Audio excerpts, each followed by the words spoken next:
तो देखिए भाई, आपका पार्ट नंबर 1 भोजन एवं मानव स्वास्थ्य, जिसके कि आपको अब तक मैंने 5 टॉपिक क्लियर करा दिए। तो दोस्तों ध्यान देना, अगला टॉपिक है इसमें दूषित जल के दुष्प्रभाव। कि जो दूषित जल है, अब तक आपको बताया गया था इसमें अधिक जल पीने से लाभ, कि जो हम अधिक जल पी रहे हैं उसके क्या लाभ हैं, अधिक जल पीने से क्या लाभ हैं, और जल यानी पीने योग्य जो जल है, पीने योग्य क्या है जो जल है, उसके क्या क्या विशेषताएं होनी चाहिए। अगला टॉपिक हम प्रारंभ कर रहे हैं आज दूषित जल के दुष्प्रभाव। मैंने आपको पहले भी बताया था कि ये टॉपिक कुल पाठ जो अपना है भोजन एवं मानव स्वास्थ्य 4 नंबर का है, जिसमें से एक प्लस 3 यानी एक प्रश्न 1 नंबर का आता है और एक 3 नंबर का आता है। तो देखिए दूषित जल के दुष्प्रभाव, तो ध्यान देना क्या लिखा हुआ है बुक में कि यदि पीने का पानी दूषित है, कि जो पानी हम पी रहे हैं, क्या कर रहे हैं, जो पानी हम क्या कर रहे हैं, पी रहे हैं, ध्यान देना, जो पानी हम क्या कर रहे हैं, पी रहे हैं,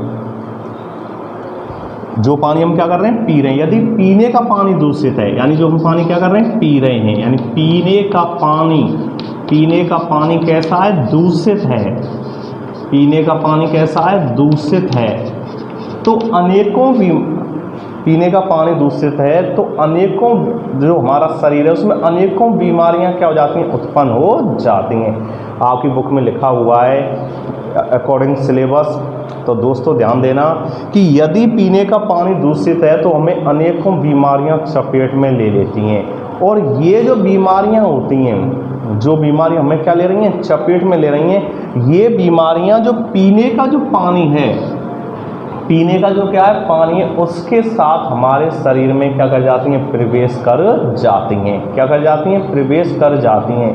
क्योंकि पीने का जो पानी होता है, जो क्या होता है, पीने का पानी जो होता है वो कैसा होना चाहिए, मैंने आपको पहले भी बताया, शुद्ध होना चाहिए, जिसकी पीएच कितनी होनी चाहिए, 7 होनी चाहिए, पर्याप्त मात्रा में, कैसे, पर्याप्त मात्रा में क्या होना चाहिए, उसमें ऑक्सीजन घुली हुई होनी चाहिए, वे पूर्ण रूप से स्वच्छ होना चाहिए, पारदर्शी होना चाहिए।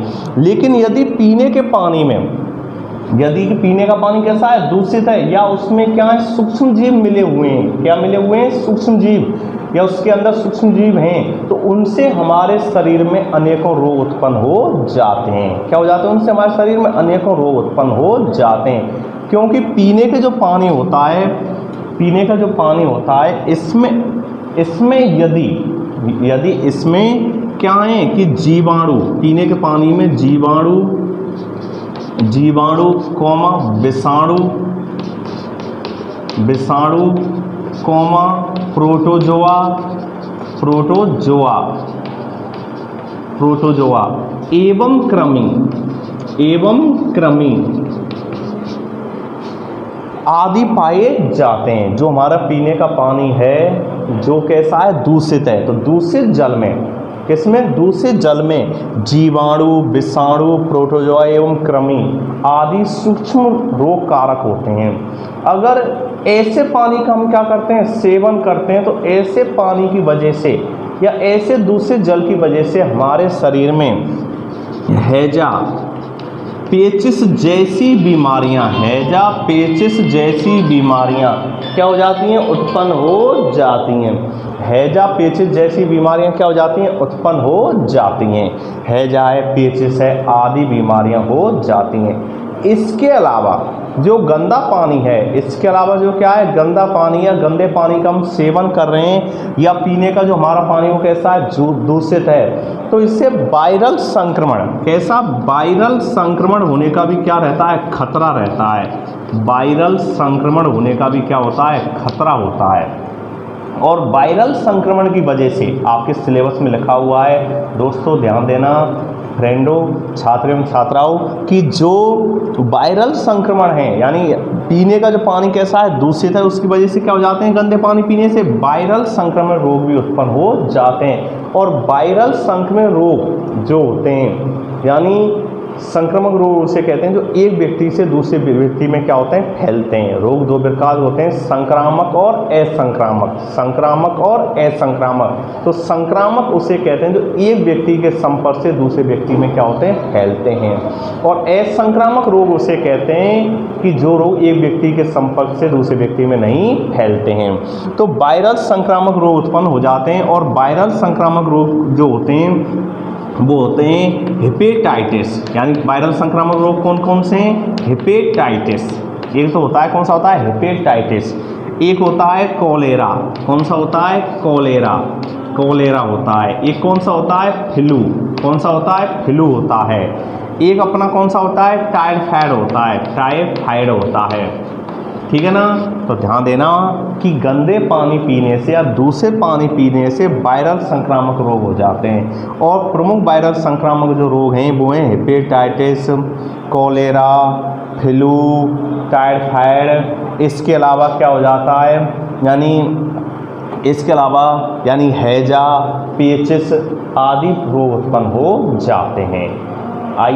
आदि रोग क्या हो जाते हैं, उत्पन्न हो जाते हैं।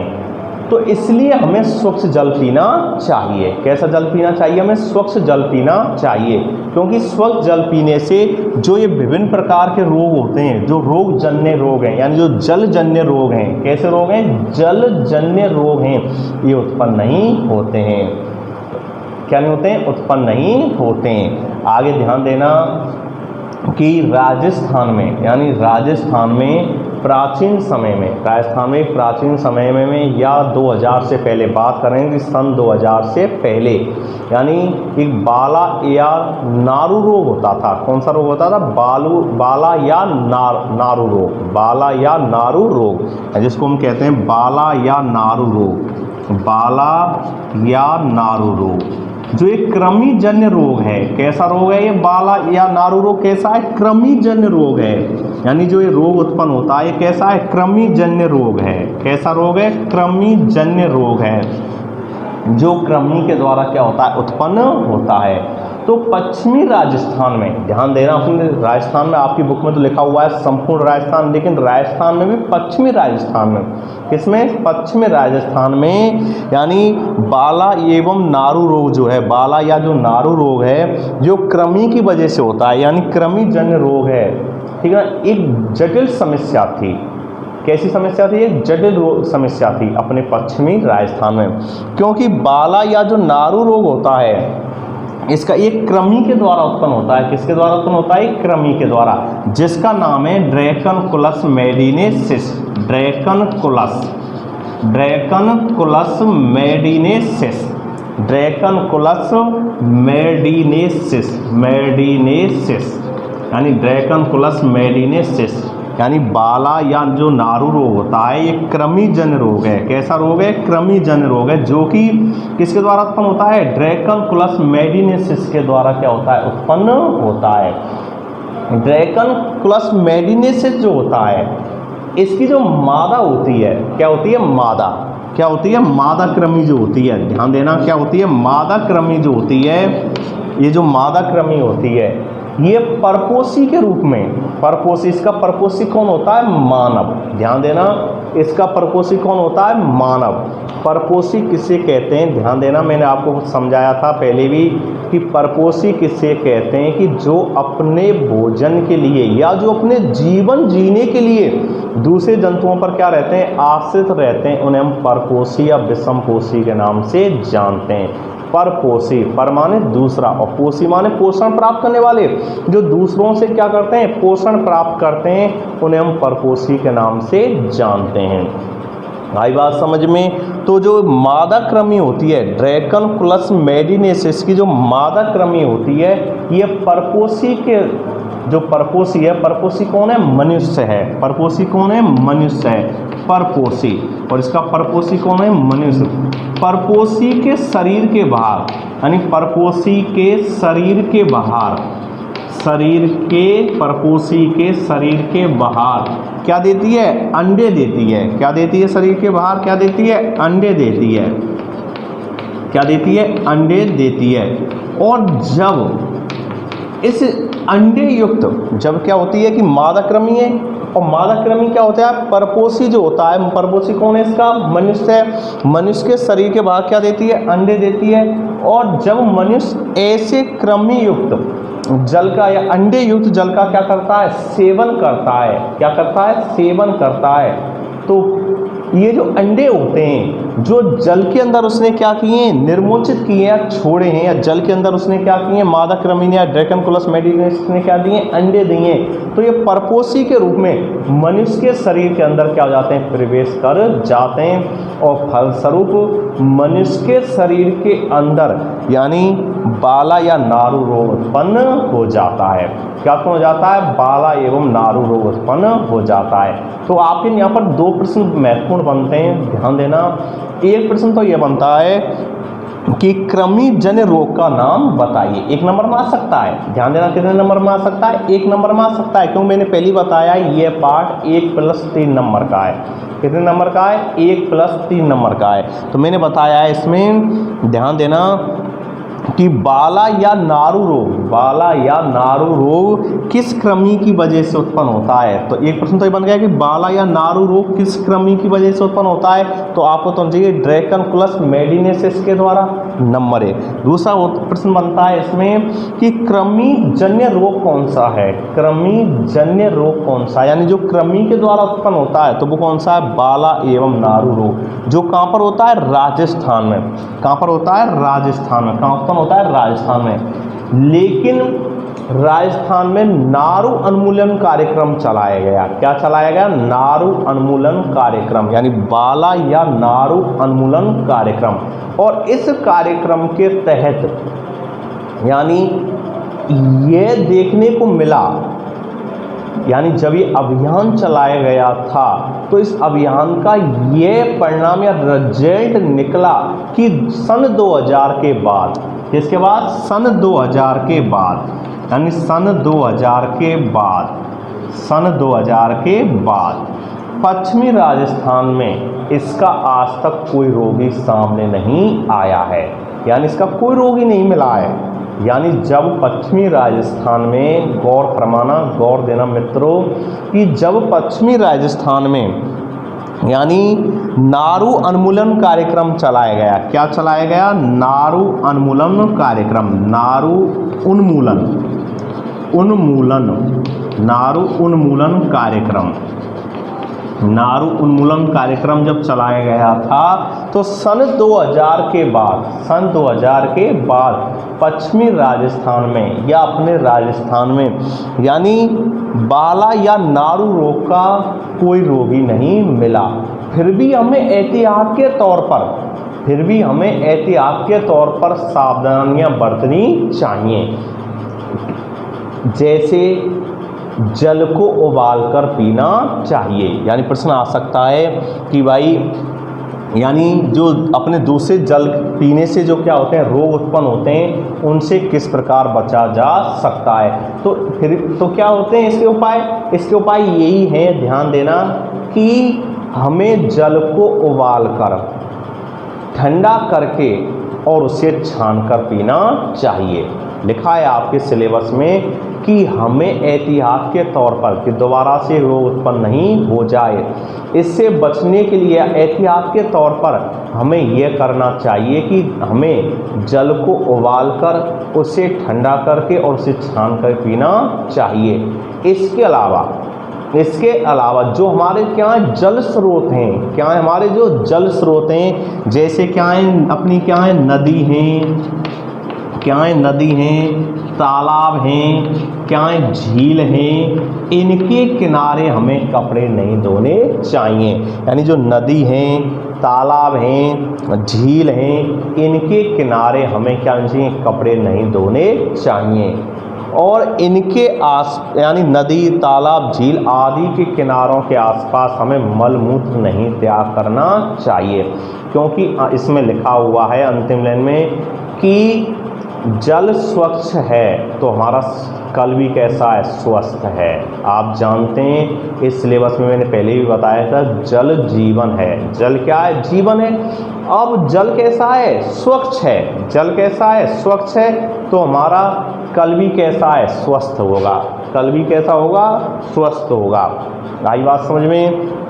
तो ध्यान देना, एक बार मैं और रिपीट कर रहा हूँ कि दूषित जल के दुष्प्रभाव, कि दूषित जल के दुष्प्रभाव। तो दूषित जल पीने से हमारे शरीर में अनेकों क्या हो जाते हैं, रोग उत्पन्न हो जाते हैं। और आपके सिलेबस में लिखा है कि यदि पीने का पानी कैसा है, दूषित है, यदि पीने का पानी क्या है, दूषित है, तो अनेकों बीमारियां हमें क्या ले लेती हैं, चपेट में ले लेती हैं। और ये बीमारियां पीने, जो हमारा पानी हम क्या कर रहे हैं, पी रहे हैं, उसके साथ, यानी जो पानी हम क्या कर रहे हैं, पी रहे हैं, उसके साथ जो सूक्ष्म जीव हैं वो हमारे शरीर में क्या कर जाते हैं, प्रवेश कर जाते हैं, जिसकी वजह से अनेकों बीमारियां हमें चपेट में ले लेती हैं।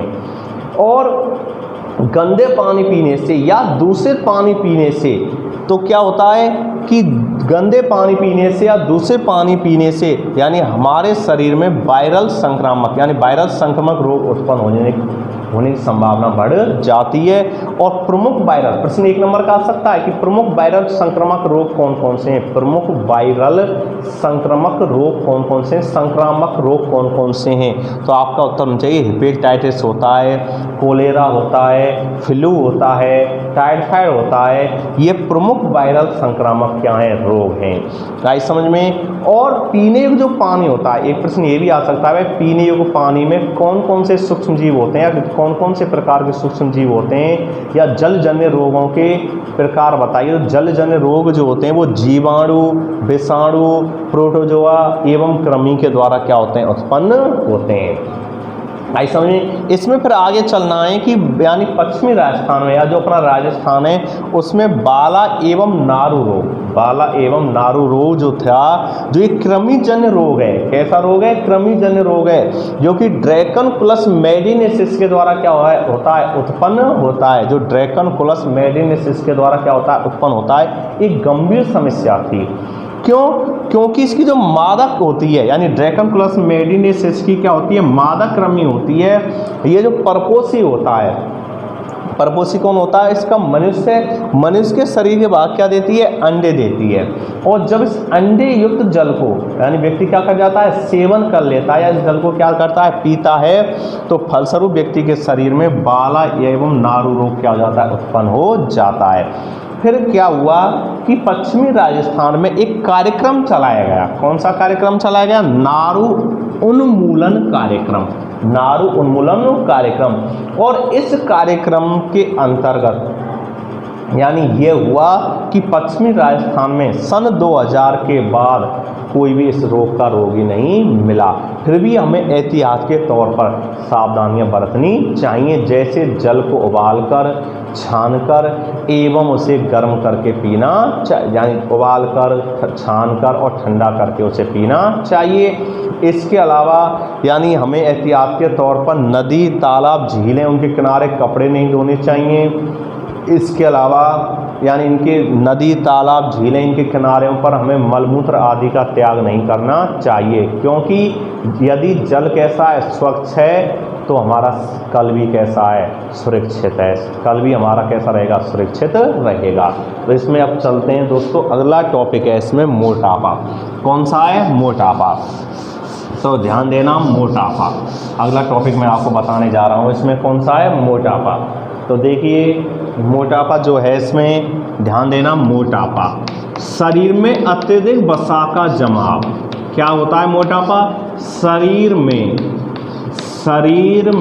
अत्यधिक वसा का जमाव, शरीर में अत्यधिक वसा का जमाव, शरीर में अत्यधिक वसा का जमाव मोटापा कहलाता है। यानी शरीर में अत्यधिक वसा का जमाव क्या कहलाता है, मोटापा कहलाता है।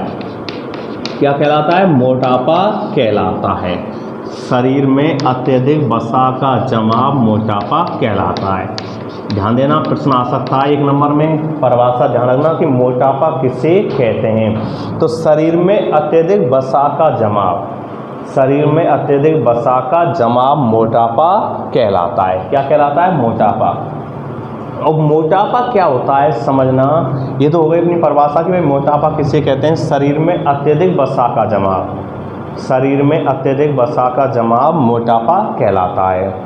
यानी और ये मोटापा जो होता है यानी जो वसा होती है, वसा हमारे शरीर में इस प्रकार जमा हो जाती है कि ये हमारे शरीर पर हानिकारक प्रभाव डालने लगती है। क्या करने लगती है? हानिकारक प्रभाव। जो मोटापा होता है, जो ये वसा का जमाव है, जिसको हम क्या कह रहे हैं? मोटापा कह रहे हैं। ये हमारे शरीर में हानिकारक प्रभाव डालने लगता है और ये संभावित जो आयु है, जो व्यक्ति की संभावित आयु है, उस आयु को क्या कर देता है? घटा देता है।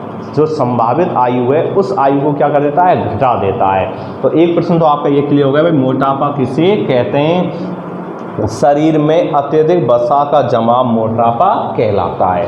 आगे फिर इसमें 2 लाइन और ध्यान रखना कि भाई मोटापा जो होता है, इससे क्या होता है? ये शरीर पर हानिकारक प्रभाव डालता है। शरीर पर क्या डालता है? हानिकारक प्रभाव डालता है। और हानिकारक जो प्रभाव डाल रहा है, ये क्या कर रहा है?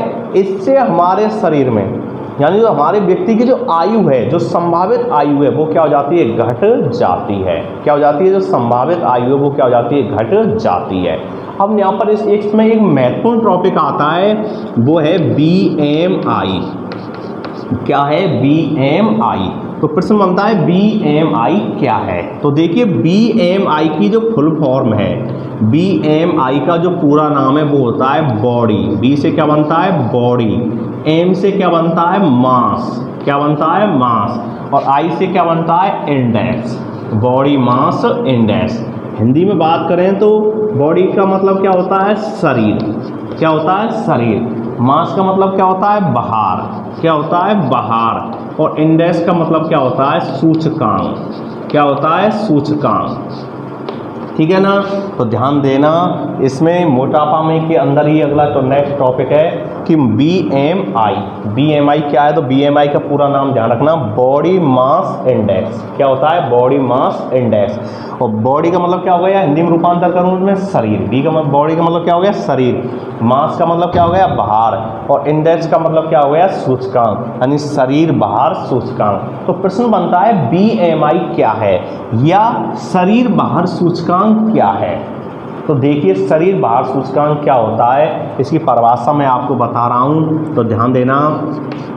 शरीर बाहर सूचकांक, शरीर बाहर सूचकांक, तो ध्यान देना, वह मूल्य, शरीर बाहर सूचकांक, वह मूल्य जो किसी व्यक्ति के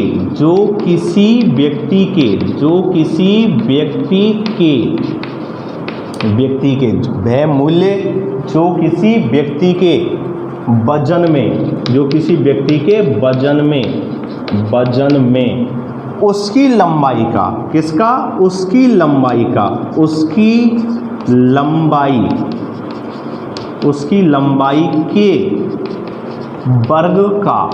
लंबाई के वर्ग का, यानी वह मूल्य जो किसी व्यक्ति के वजन में उसकी लंबाई के वर्ग का भाग देने पर प्राप्त होता है। भाग देने पर क्या होता है? प्राप्त होता है। शरीर बाहर सूचकांक कहलाता है। आई बात समझ में? डेफिनेशन ध्यान रखना। सबसे पहले बात चलती है भाई शरीर बाहर सूचकांक क्या है, तो ध्यान देना, वह मूल्य जो किसी व्यक्ति के वजन में उसकी लंबाई के वर्ग का भाग देने पर क्या होता है? प्राप्त होता है। शरीर बाहर सूचकांक कहलाता है। क्या कहलाता है? शरीर बाहर सूचकांक कहलाता है। आई बात समझ में? और इसकी जो इकाई होती है, इसकी क्या होती है? इकाई होती है। इसकी इकाई होती है किग्रा प्रति मीटर स्क्वायर। ध्यान देना, इसकी जो इकाई होती है, यानी इसको मापते हैं, इसकी जो इकाई होती है क्या होती है? इसकी इकाई किग्रा, यानी इसकी इकाई किग्रा यानी केजी, किग्रा यानी किग्रा प्रति मीटर स्क्वायर होती है। क्या होती है? किग्रा प्रति मीटर स्क्वायर, यानी केजी प्रति मीटर स्क्वायर। ध्यान देखना, शरीर बाहर सूचकांक जो होती है, इसकी जो इकाई होती है क्या होती है? किलोग्राम प्रति मीटर स्क्वायर, यानी किग्रा प्रति मीटर स्क्वायर। आई बात समझ में? तो ध्यान देना, मैंने आपको अभी बताया कि 2 बार बताई, मोटापा किसे कहते हैं? शरीर में अत्यधिक वसा का जमाव क्या कहलाता है? मोटापा कहलाता है। और बीएमआई क्या है? तो अगर ये प्रश्न बनता है बीएमआई का पूरा नाम बताइए, तो बीएमआई का पूरा नाम क्या होता है? शरीर भार सूचकांक, बॉडी मास इंडेक्स। क्या होता है? Body mass index. और एक होता है अगली चीज, अगर परिभाषा की बात करें, डेफिनेशन की बात करें, तो शरीर भार सूचकांक वह मूल्य जो किसी व्यक्ति के वजन में उसकी लंबाई के वर्ग का भाग देने पर क्या किया जाता है? प्राप्त किया जाता है या प्राप्त होता है, शरीर भार सूचकांक कहलाता है। और इसकी इकाई किग्रा प्रति मीटर स्क्वायर होती है। क्या होती है इसकी इकाई? किग्रा प्रति मीटर स्क्वायर होती है। इसके आधार पर व्यक्ति को 4 भागों में वर्गीकृत किया गया है। आपके सिलेबस में 2 है। कितने आपके सिलेबस में? 2। मैं मेरे हिसाब से इसमें 4 बता रहा हूँ। ध्यान रखना, कितना बता रहा हूँ? 4। कि व्यक्ति जो होता है, यानी व्यक्ति की बीएमआई या शरीर भार सूचकांक के आधार पर व्यक्ति को 4 भागों में क्या करते हैं? वर्गीकृत करते हैं। 4 भागों में बांटा गया है। तो नंबर 1 इसमें ध्यान रखना, नंबर 1 कौन सा होता है? यानी कम वजन। कौन सा होता है? कम वजन। तो ध्यान देना, कम वजन में क्या होता है कि 18 kg, अगर किसी व्यक्ति का वजन 18 kg प्रति मीटर स्क्वायर से कैसा है? कम है, से कम है, तो उसे क्या बोलते हैं? कम वजन। कैसा बोलते हैं? कम वजन। यदि बीएमआई का मान 18 kg प्रति मीटर स्क्वायर से कैसा है? कम है, तो उसे क्या बोलते हैं? कम वजन। कैसा बोलते हैं? कम वजन। यदि, ध्यान देना, यदि कितना है मान, यानी यदि मान, यानी दूसरा कौन सा होता है? सामान्य वजन। और सामान्य वजन में इसका मान होता है यानी 18 kg प्रति मीटर स्क्वायर से 25 kg प्रति मीटर स्क्वायर। अगर किसी व्यक्ति का बीएमआई, यानी जो इसका मान निकाल रहे हैं, मान कैसे निकालेंगे इसका? कि व्यक्ति का जो वजन है, व्यक्ति का क्या जो वजन है, उसके वजन में उसकी लंबाई के वर्ग का क्या दे देंगे? भाग दे देंगे। क्या दे देंगे? भाग। और भाग देने पर जो राशि प्राप्त होगी या जो मूल्य प्राप्त होगा वो क्या कहलाता है? शरीर भार सूचकांक। तो यदि किसी व्यक्ति का जो बीएमआई का मान है, किसका मान है? बीएमआई का मान 18 kg प्रति मीटर स्क्वायर से 25 kg प्रति मीटर स्क्वायर है, तो उसे क्या बोलते हैं हम? सामान्य वजन। कैसा बोलते हैं? सामान्य वजन। यानी उसके अगर बीएमआई का मान, ध्यान देना, बीएमआई का मान, और बीएमआई का मान कितना है? 18 kg प्रति मीटर स्क्वायर से 25 kg प्रति मीटर स्क्वायर कैसा है? बीच में है, तो उसे हम सामान्य वजन के नाम से जानते हैं। चलते हैं, नंबर 3 है अधिक वजन। कौन सा है नंबर 3? अधिक वजन। क्या है? अधिक वजन, जिसे हम मोटापा पूर्व स्थिति के नाम से जानते हैं। मोटापा पूर्व स्थिति के नाम से मोटापा पूर्व स्थिति के नाम से जानते हैं। किसके नाम जानते हैं? इसे मोटापा पूर्व स्थिति के नाम से जानते हैं। तो देखिए, मोटापा पूर्व स्थिति क्या होती है समझना। यदि बीएमआई का मान कैसा है? 25 kg प्रति मीटर स्क्वायर से 30 kg प्रति मीटर स्क्वायर के कैसा है? मध्य में है, के बीच में है, के मध्य में है। आ रही बात समझ में? यदि बीएमआई का मान यानी 25 kg प्रति मीटर स्क्वायर से 30 kg प्रति मीटर स्क्वायर कैसा है? मध्य है, तो उसे हम अधिक वजन या मोटापा पूर्व स्थिति के नाम से जानते हैं। और नंबर 4 चलिए, यानी मोटापा। यदि किसी व्यक्ति के बीएमआई का मान कितना है? यानी 30 kg प्रति मीटर स्क्वायर से कैसा है? अधिक है, तो उसे हम मोटापा की संज्ञा दे सकते हैं। उस व्यक्ति को हम क्या कह सकते हैं? मोटापा का वो व्यक्ति कैसा है? मोटापा का क्या है? शिकार है। तो इसके आधार पर बीएमआई के आधार पर बीएमआई के मान के आधार पर व्यक्ति कितने भागों में बांटा गया है? 4। नंबर 1 कम वजन, सामान्य वजन, अधिक वजन और मोटापा। कम वजन 18 kg प्रति मीटर स्क्वायर से कैसा है? कम है। सामान्य वजन 18 kg प्रति मीटर स्क्वायर से 25 kg प्रति मीटर स्क्वायर कैसा है? बीच में है। अधिक वजन 25 केजी प्रति मीटर स्क्वायर से और 30 केजी प्रति मीटर स्क्वायर कैसा है, मध्य है, तो उसे हम मोटापा पूर्व स्थिति के नाम से जानते हैं। और मोटापा जिस व्यक्ति का बीएमआई का मान 30 केजी प्रति मीटर स्क्वायर कैसा है, अधिक है, तो उसे हम मोटापा के नाम से जानते हैं। तो आपके लिए दो डेफिनेशन, नंबर 1 मोटापा और नंबर 2 शरीर भार सूचकांक। थैंक्स, मिलते हैं नेक्स्ट अगली क्लास में।